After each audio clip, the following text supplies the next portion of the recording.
Hey guys, it's Haley and welcome to another bookish video.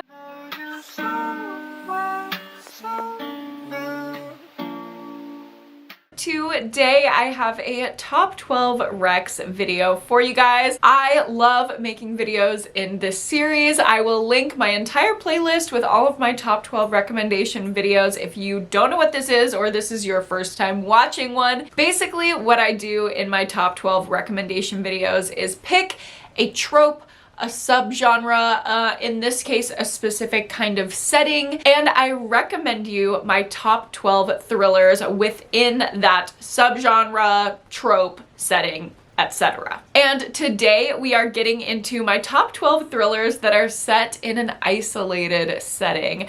This has been inspired by one of the books that's on this list that I recently read, and I just remembered how much I love a creepy, eerie, isolated setting where it feels like it's just one character or a couple characters and they're isolated in this very unique place, being vexed by some kind of force, some kind of person, whatever, alone. To me, it always makes me feel like paranoid, like I'm being stalked, and I think being alone is one of the universal human fears. So this is a really, really effective setting for a thriller or a horror book.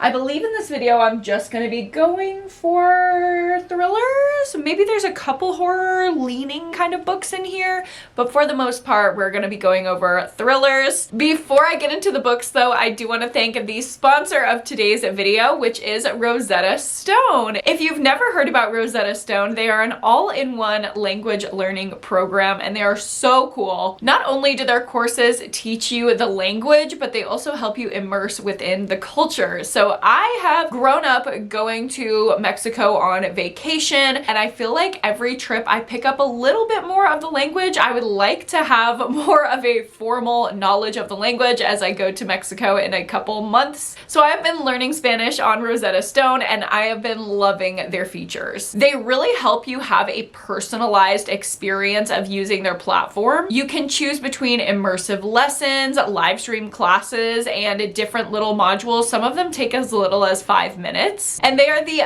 fastest and most effective way to learn a language. One of my favorite features that has been really helping me learn Spanish is the dynamic immersion feature, and it basically helps your brain just learn the language intuitively. They give you scenarios or pictures where your brain is going to automatically put together the pieces of what is shown to you. So you are learning the words through context and reasoning rather than just memorizing it. And because I took Latin in school, this makes it really easy for me to see the root word with the context and immediately know what's going on. I learn so fast. And beyond just reading the words on the screen, I always feel like I sound like the whitest white girl ever when I'm speaking another language. Luckily, Rosetta Stone has another feature called True Accent, and they compare your accent and speech patterns to millions of native speakers and give you feedback on your cadence, pronunciation, etc. They also have music, shows, audio tracks, stories, all these kind of things so you can immerse yourself in the culture of whatever language you're learning. So if you have been wanting to learn a new language, you can do it with Rosetta Stone, and you can do it for a much more affordable price than usual. If you visit my link, you can get 60% off of a lifetime subscription with the link down below in the description.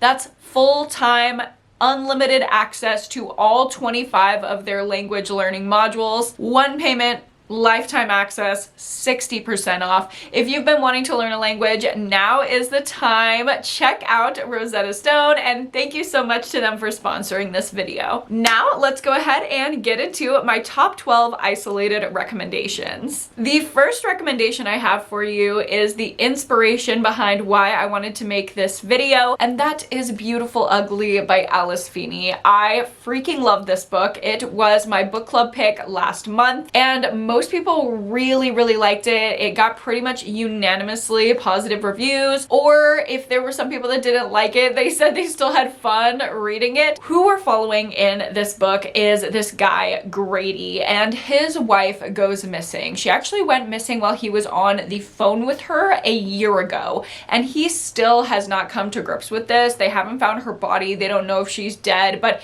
either way, he's still grieving. And he's also a writer, and his agent is like, okay, you need to take some time away, not only to resolve your grief, but also to write your next book because it's due. So go and stay in this remote little cabin on this remote Scottish island and try to work it out. And he goes there and he has visions of his presumed dead wife. Or is it her and she's coincidentally hiding out on this island? Or is he going crazy? We don't know, and that is what we find out over the course of this book. It is so cleverly written. The writing style is phenomenal. The different little points that it makes about how people see a relationship differently were really intriguing to me. All of the characters were so fully fleshed out, and the messaging of the book was fully fleshed out. The twists were also completely and totally shocking. Caught me off guard completely. Other than a couple plot holes, this is basically a perfect thriller, and the standout thing in this book for me was the isolated setting. I loved the way that the island felt so remote and so cut off from the rest of the world.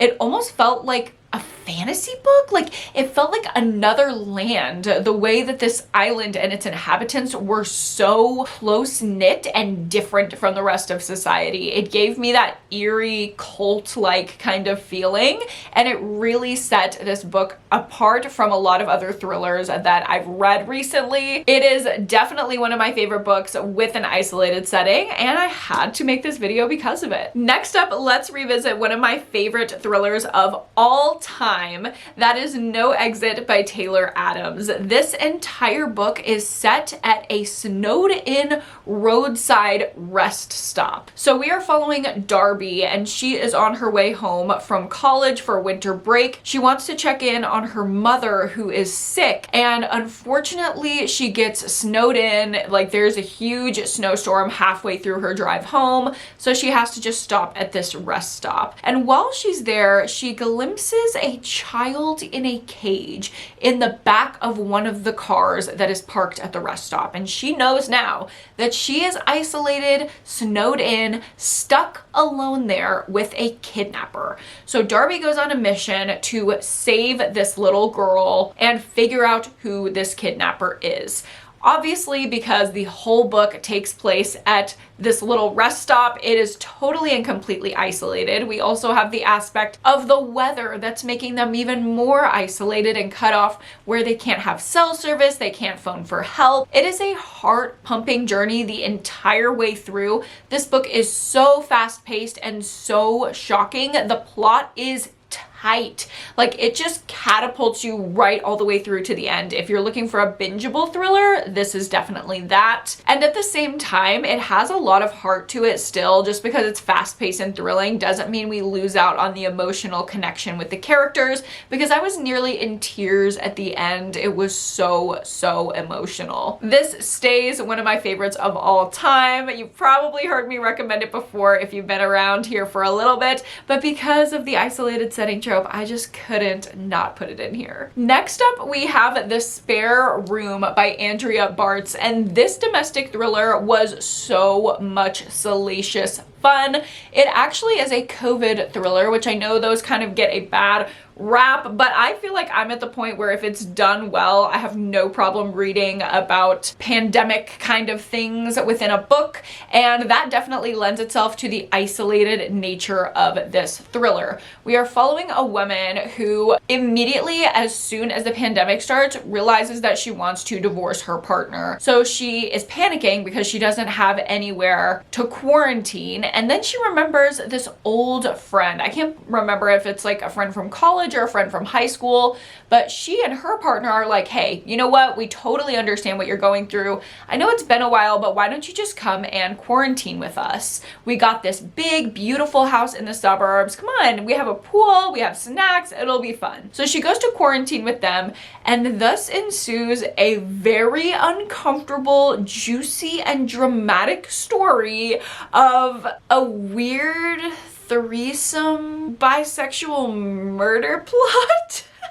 It is so weird and so much fun, and it is certainly isolated. We see our main character getting wrapped up in these relationship dynamics and being completely overwhelmed by them without anyone to talk to. She's literally in the house with them, isolated all the time. She can't get a break from them. Every time she turns around, they're right behind the next door. She doesn't have many other people to talk to and process with, so she is isolated in her head, just trying to figure out what she's going to do about not only her previous partner, but now this new weird relationship that she's developing with this couple she's quarantining with. Things go absolutely off the rails. It is not too deep, but it is so much dramatic fun, and I feel like nobody talks about this book. If you're looking for an isolated thriller that's not just super creepy but has more like drama to it, I would highly recommend The Spare Room. Next up, let's talk about The Final Scene by Steph Nelson. This is a standout thriller from last year. We are following a woman who has been kidnapped, and she is taken to this remote cabin in the woods and told that she has to play act her kidnapper's trauma. Literally, the kidnapper's childhood trauma is acted out in scenes, and that's how she has to survive and live her life. The captives are told that they will be let go after the final scene, but our main character is convinced that they're just all going to be murdered. So we are in this very tricky, suspenseful balance between wanting her to get to the final scene and hopefully escape, but also dreading that she's going to be killed either before then or after it's over. It is such a unique setup for a thriller, and this thriller is simultaneously like so cleverly done and smartly written, but also so unserious and ridiculous. It's the perfect balance. I loved it so much, and the isolated setting is the cherry on it all, because clearly they're kidnapped. They cannot see the rest of the world, and they start going stir crazy. They're also blending the difference between like their actual reality and the play acting that they do for the kidnapper's trauma. It's so trippy. It's so weird. It's kind of that like mind-fucked feeling of being isolated in something that is not your reality for an extended period of time. Oh my god, it is so good. I feel like it's so unknown. It's on KU. You'll have to go read it. Next up, I have Dead of Winter by Darcy Coates. In this thriller, we are following a bunch of people on the way to a ski chalet, like beautiful wintry vacation.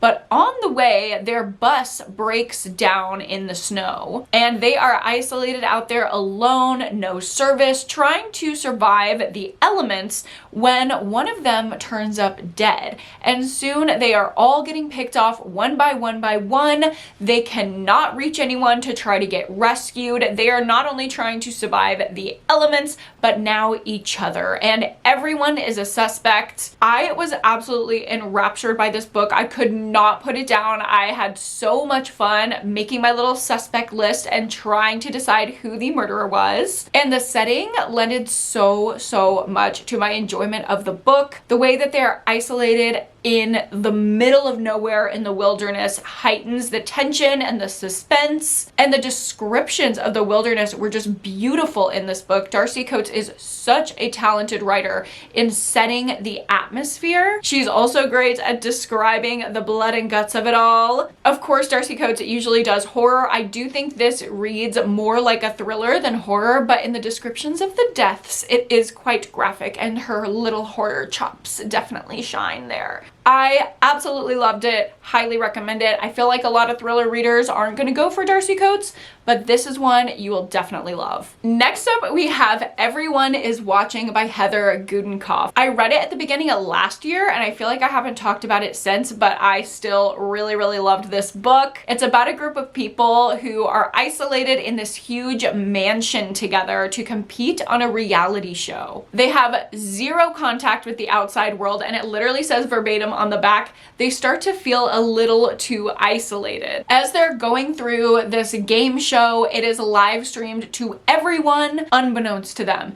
They don't care. They are just out for the money. And it's all fun and games until someone is out for more than the money. They are out for blood. And again, people start turning up dead one by one. It has that paranoid, isolated, crazy energy to it. There is drama. There is like eat the rich vibes in here. It's twisty. It's fun. This is another one I read super fast because I just couldn't put it down. Next up, we have Your Shadow Half Remains by Sunny Moraine. This is an apocalyptic horror book, very, very similar to Bird Box, and it is all about isolation. Our main character lives in a world that is ravaged by this disease where if you make eye contact with another person, there's a risk of the both of you going crazy and killing each other. In a world where you're not allowed to make eye contact, you no longer have access to human connection, that is the most isolated world that I could imagine, and that feeling really comes through in this book. However, our main character starts to doubt what's happening around her because there's very little research on this disease,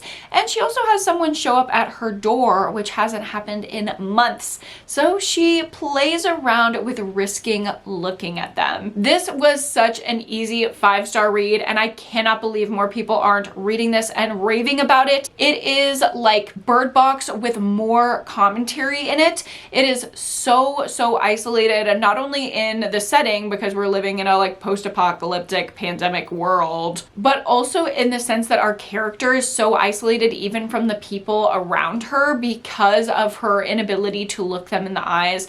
There's so much commentary around that. I could literally rave about this book forever. Please trust me, go read it. It's phenomenal. Next up, we have a classic rec. Oh my God, I feel like this is like vintage Hailey recommendation. I haven't talked about this book in so long, and that is The Turn of the Key by Ruth Ware. This is a play on The Turn of the Screw, where we are following a little live-in nanny girly, and she goes to take care of these 2 little girls in a smart home for the extremely rich, extremely busy parents. But things start going wrong about the house. She starts to doubt herself, wonder if things are haunted or if this smart house is possibly being controlled by someone with sinister motives. She is really out at the end of the day to protect herself and the girls, but she is getting increasingly freaked out, paranoid, and panicky as things go wrong. The twist at the end of this book literally had me in a chokehold. I love it so much, and the atmosphere is what shines throughout the entirety of the story. Our main character feels so isolated. She has no other adults around her. It's literally just her and these little tiny girls. So she has nobody to really like talk things through with, and that's why her imagination starts to run wild. Also, the house itself is isolated in the middle of nowhere. It's this very eerie idea of like this super high-tech smart house in the middle of the wilderness on a cliff. Like, this is what I imagine like Elon Musk's kids and family to be like, and I don't ever want to be there. If there's one thing that's gonna thrill me in a bad way, it's the idea of living as Elon Musk's child. Please, everyone pour one out for his poor children. Next up, we have a book that does run more on the horror side of things, but thriller lovers, please hear me out. Please, I promise you it is worth the read. And that is Near the Bone by Christina Henry. We are following a woman who lives very, very remote, literally in the middle of nowhere. It's just her and her husband, and they sustain themselves off the land. Even when it's snowy, they go out and they hunt and they make this little life for themselves. But when they find an animal brutally murdered in the forest, they start to fear that they are not as alone as they thought they were. and maybe something or someone is with them, stalking them, and maybe they want to hurt them. We follow the thing that is out there in the woods, and we are also following how that is an allegory for her relationship with her husband. It has really, really great feminist commentary in here. There is a rep for a lot of different things that could be triggering, but also could be spoilery. So look up trigger warnings if you're sensitive to things like that to make sure that you're not going to hurt yourself by reading this book. This was such an easy 5-star to me. It was so meaningful and so suspenseful,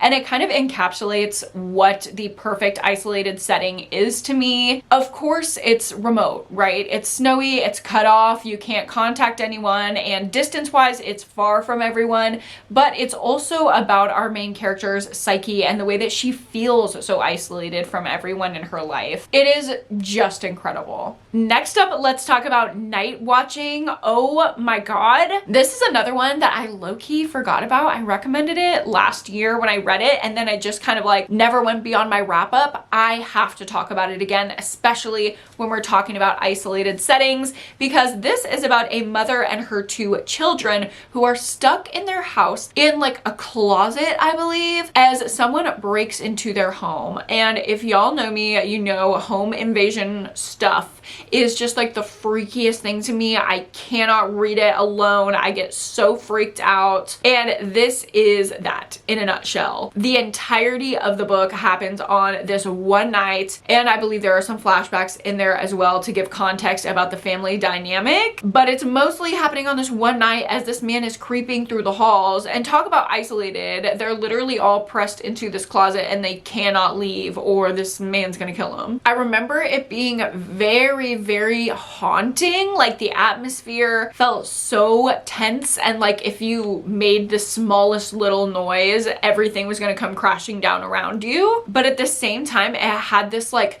moody, almost like introspective literary part of it as well. It still is paced like a thriller, but there were some literary elements in here where the writing was just gorgeous and the metaphors were so apt.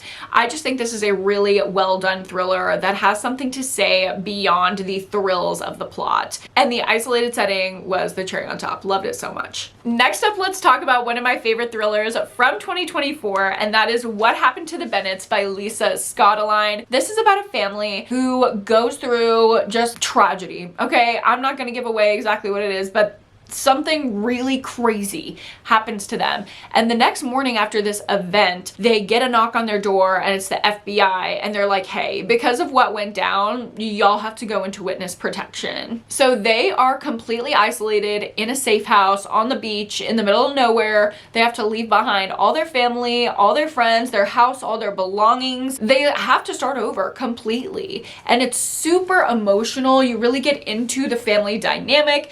But then beyond that, there are secrets and lies that start coming to the surface in the wake of this event and their isolation. We see how every single different member of the family is handling the isolation differently, and eventually how the different ways that they're handling things might come back to bite them. It is so emotional. I cried reading it. It is so heart pumping and fast paced. I could not stop flipping chapters one after the other, and I just couldn't stop thinking the entirety that I was reading this book, like, what would I do in this situation? I would literally just cry every day. Like, I could not leave everything behind and be so isolated in that way where, like, I can't even go to the grocery store in case somehow somebody recognizes me from the news. Like, I could not live like that. It was so intense. Next up, we have one of my favorites from Riley Sager, and that is The House Across the Lake. I knew that I had to put a Riley Sager book on this list because I think Riley Sager does isolated settings really well,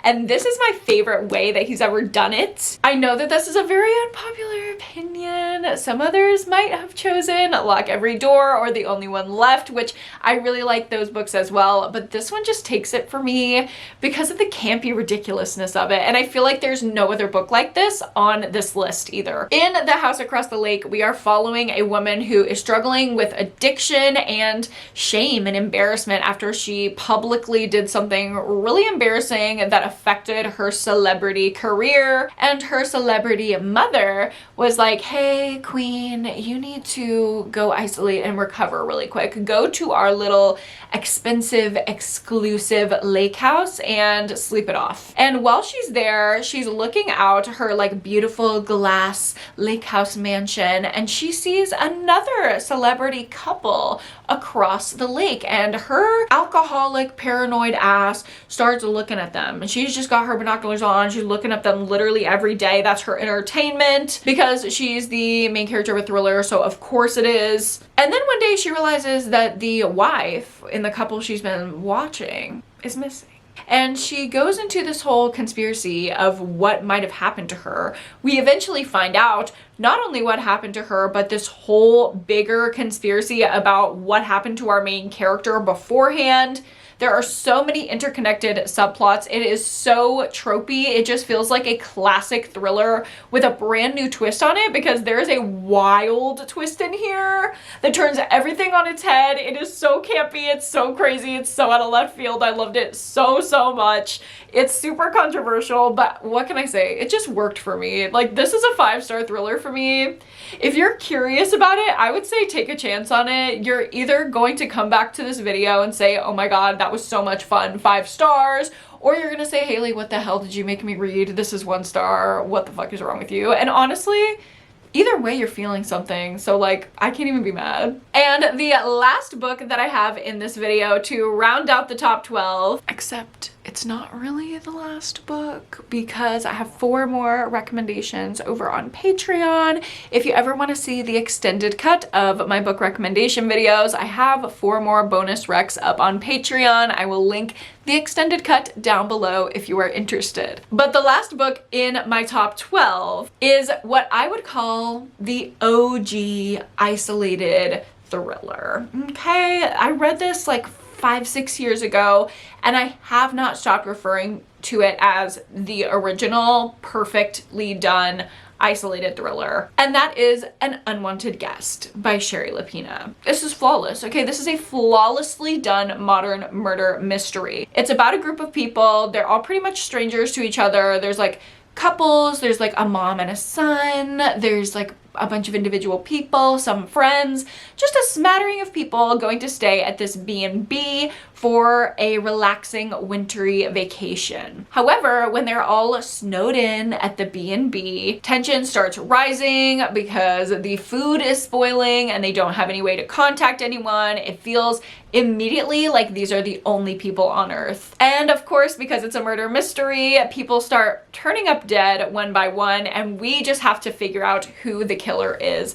It's a very classic setup for a snowy, isolated thriller, but this one does it so well. I was kept guessing until the very end. The red herrings and different plot devices that are used in here are so clever. It was twisty, it was fun, it was atmospheric. The isolated nature of it was definitely a character in the story. You know how there are some books sometimes where like the setting feels like such a huge part of it that it's like a character that the other characters are interacting with? That's how I felt about the isolated B&B in this story. It's just so aptly described, so visually interesting. I can see it like a movie in my head, and I love it so much. If you like a snowy, isolated thriller, you have got to read this one. And with that, those are all of my top 12 isolated thriller recommendations. I hope you guys liked this video and got a couple good recs out of it. Don't forget to go down below and check out the extended cut on Patreon if you want 4 more recommendations.